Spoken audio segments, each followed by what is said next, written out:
J'ai voulu que ce soit intemporel pour raconter que cette Irène que je traite des années 40, juive, française, dans mon film, qui rêve d'être actrice et qui est qu'un symbole de vie, en fait, et toutes les Irènes du monde. Ça pourrait être une Irène, j'allais dire du Bataclan, ça pourrait être une Irène afghane, ça peut être une Irène de demain, c'est une Irène de toujours. C'est notre sœur à tous. Ça veut dire que c'est un destin brisé, peut-être, parce qu'on va pas raconter l'histoire de mon film, en l'occurrence, mais en tout cas, dans l'inconscient, on connaît tous l'horreur de cette histoire qui perdure, qui ne devrait plus faire débat aujourd'hui, parce que la seule question qu'on devrait se poser aujourd'hui, c'est pourquoi ça a existé et comment faire pour que ça n'existe plus jamais. Or, ça existe encore, il y a des tombes profanées encore avec des symboles terrifiants, et l'antisémitisme durera peut-être toujours.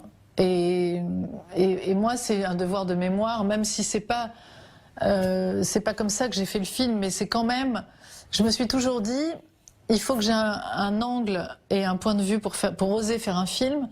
Et si je peux, dans ma courte vie unique, parler de cette époque que j'ai jamais comprise, enfin que j'ai jamais cette interrogation qui reste toujours une interrogation sans réponse. Pourquoi ça a existé? Comment ça a pu exister?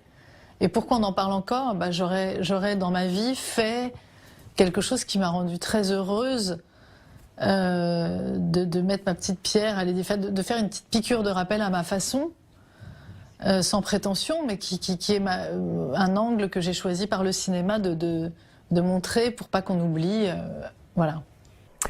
Mais Sandrine Kiberlin, on vous connaît pas particulièrement juive ou pas juive en fait. Ce que je veux dire, c'est pas ce qui vous caractérise. Ça caractérise personne, c'est bien le problème. Ça caractérise à la fois ce que je suis, parce que c'est mon identité, c'est mon ADN, c'est mes racines, ça fait partie de moi, mais je ne veux pas qu'on me montre du doigt pour ça. Non, mais ce que je veux dire, ce sujet-là, paf, c'est votre premier film, parce que vos 4 grands-parents étaient des Polonais installés en France en 1933, des Juifs polonais. Ah mais ça raconte, ça les met, c'est forcément un hommage à eux, mais à ma tante aussi, qui a vécu la guerre à 7 ans, à ma mère qui est née pendant la guerre, à mon père qui a été caché pendant la guerre, mais à tous les survivants, à tous les justes, à tous les résistants, à tous ceux qui n'ont pas compris, à tous ceux qui font l'erreur de ne pas comprendre et de ne pas vouloir comprendre qu'il faut arrêter de prolonger cette horreur. Enfin, c'est une façon, comme je vous dis, de prolonger la mémoire. Marceline Loridan-Ivens, que j'ai eu la chance de connaître, me disait « mais raconte à ta façon, raconte ». Pour que... Ce que je veux dire, c'est que moi, je suis entourée de gens qui ont survécu à cette horreur, grâce à sûrement à la chance et à la force de vie, et à des gens qui les ont sauvés, à des personnes magnifiques qui ont eu l'instinct de ça. Et ces personnes vont bientôt ne plus être là pour nous raconter, pour parler yiddish, pour nous raconter, donc c'est à nous maintenant de prolonger ça. Faut absolument pas que ça disparaisse, cette mémoire. Vos grands-parents, ils ont vécu quoi? Et par-delà ma question, est-ce qu'on vous a ramené souvent au fait que vous étiez juive, Sandrine Kiberlin? Moi, je suis une petite enfant de survivants et de miraculés parce qu'ils n'ont pas été pris. Toute leur famille a été prise.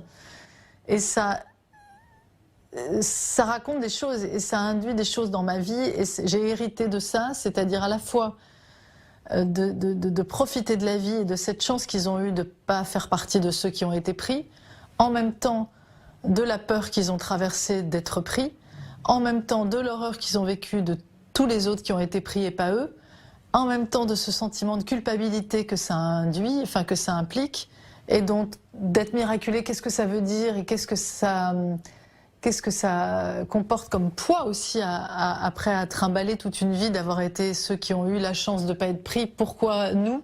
Est-ce qu'on ne va pas le payer autrement? Est-ce qu'on va pas... Enfin, tout cet héritage qu'on devine, et qui est le mien en tout cas, et qui fait de moi la personne que je suis, voilà. Mais en tout cas, eux ont été cachés par des gens fabuleux. On a été mettre des plaques à Malzieu, là où ils ont été cachés par des justes dans un hôtel. On y pense tout le temps, mais il n'y a pas un jour où je ne pense pas à ces gens que j'admire le plus, qui ont été ceux qui ont peut-être au risque de perdre les leurs, caché des gens juste par humanité, quoi.